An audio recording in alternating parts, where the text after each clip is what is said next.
Good afternoon. Mr. President, fellow delegates and friends, it's an honor to be with you today. And it's wonderful to be here in the great city of New York. Once again, this week, New Yorkers showed us how to be resilient and resolute in the face of violent extremism. On behalf of everybody in this room, let me say directly to the people of New York, you are a model to the world, and we thank you.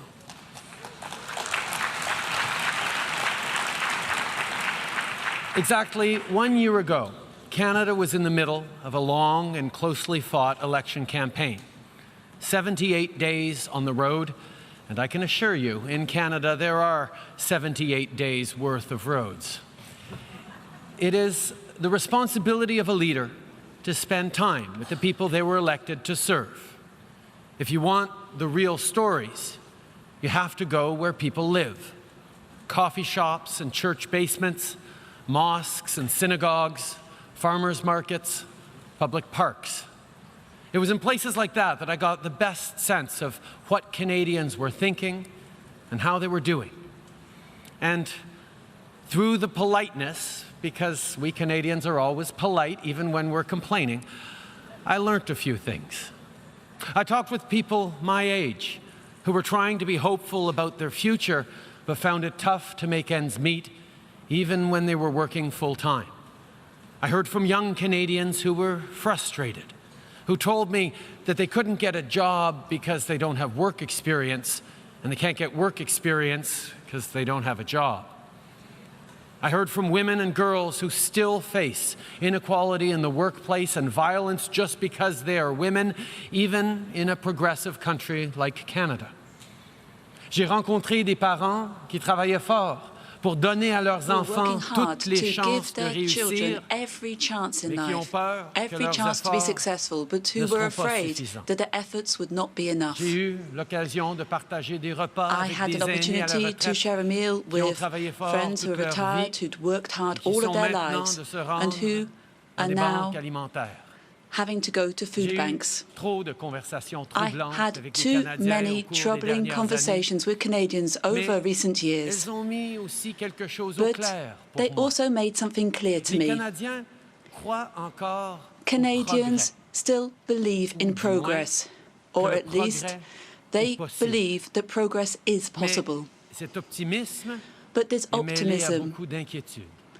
is also mixed with a great Les number of Canadiens ne sont pas les concerns. seuls à se sentir And comme ça. Canadians not the only Ces ones to sentiments feel sont like this. présents partout. These feelings Cette are present anxiété everywhere. est une This réalité. anxiety is a When reality. leaders are faced with citizens' anxiety, we have a choice to make. Do we exploit that anxiety, or do we allay it? Exploiting it is easy. But in order to allay it, we need to be prepared to answer some very direct questions. What will create the good, well-paying jobs that people want and need and deserve? What will strengthen and grow the middle class and help those working hard to join it? What will build an economy that works for everyone? What will help to make the world a safer, more peaceful place? To allay people's anxiety, we need to create economic growth that is broadly shared, because a fair and successful world is a peaceful one. We need to focus on what brings us together, not on what divides us. For Canada, that means re-engaging in global affairs through institutions like the United Nations. It doesn't serve our interests or the world's to pretend we're not deeply affected by what happens beyond our borders.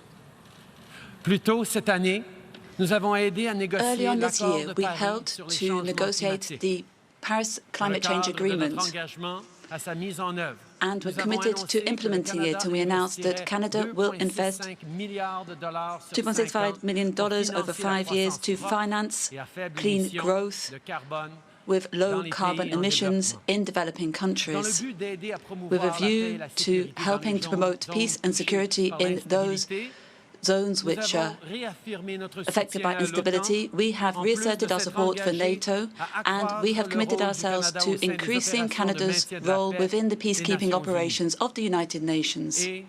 And we have hosted the 5th conference of the World Reconstitution of the World Fund, where we increased by 5% our contribution to this fund. And we've also helped our partners to increase their contributions to the Global Fund, which has allowed us to amass some $13 billion to eliminate AIDS, tuberculosis, and malaria by 2030. We've done all this and will do much more, because we believe we should confront anxiety with a clear plan to deal with its root causes. And we believe we should bring people together around shared purposes like the UN Sustainable Development Goals. Because what is the alternative? To exploit anxiety? To turn it into fear and blame? To reject others because they look or speak or pray differently than we do? You see, in Canada, we got a very important thing right. Not perfect, but right. In Canada, we see diversity as a source of strength, not weakness. Our country is strong not in spite of our differences, but because of them. And make no mistake, we've had many failures, from the internment of Ukrainian, Japanese, and Italian Canadians during the World Wars, to our turning away of boats of Jewish and Punjabi refugees, to the shamefully continuing marginalization of Indigenous peoples. What matters is that we learn from our mistakes and recommit ourselves to doing better. To that end, in recent months, Canadians have opened their hearts and their arms to families fleeing the ongoing conflict in Syria. And from the moment they arrived, those 31,000 refugees were welcomed not as burdens, but as neighbors and friends, as new Canadians.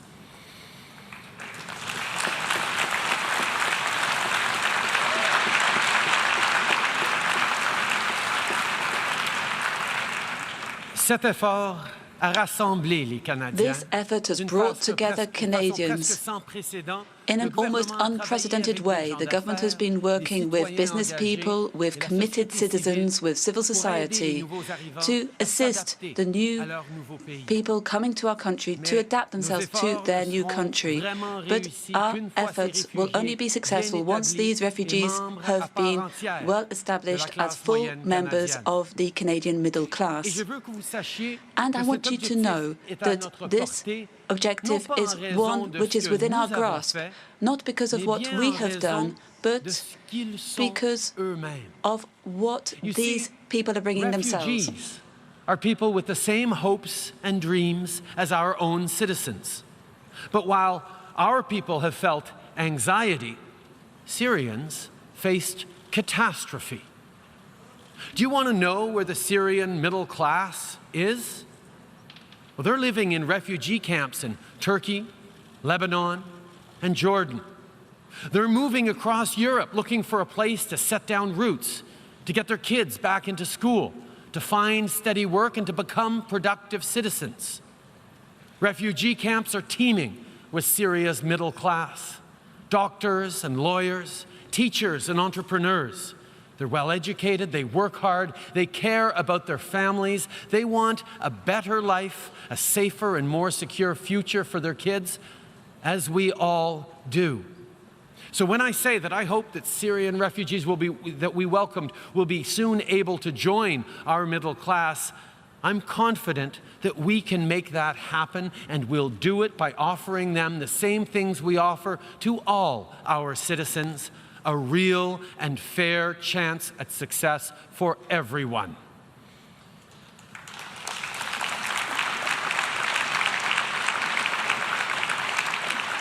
Nous allons tout faire We are going to do everything to build a strong middle class in Canada. We are going to invest in education because that will give the coming generations the necessary tools to make a contribution to the global economy and to be successful.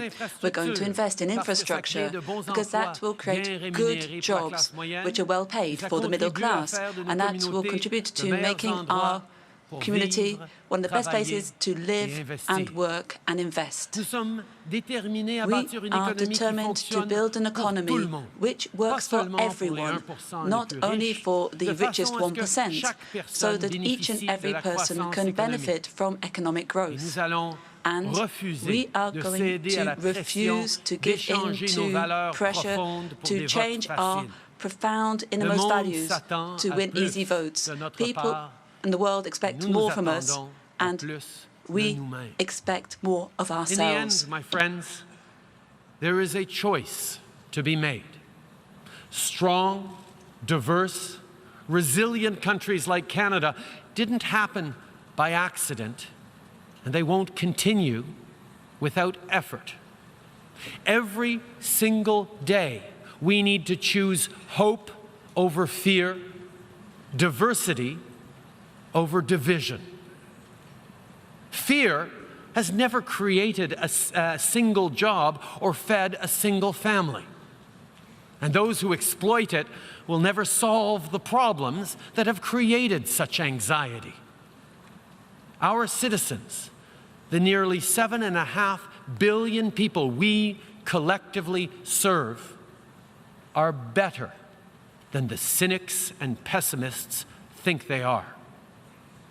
People want their problems solved, not exploited. Listen, Canada is a modest country. We know we can't solve these problems alone. We know we need to do this all together. We know it will be hard work. But we're Canadian, and we're here to help.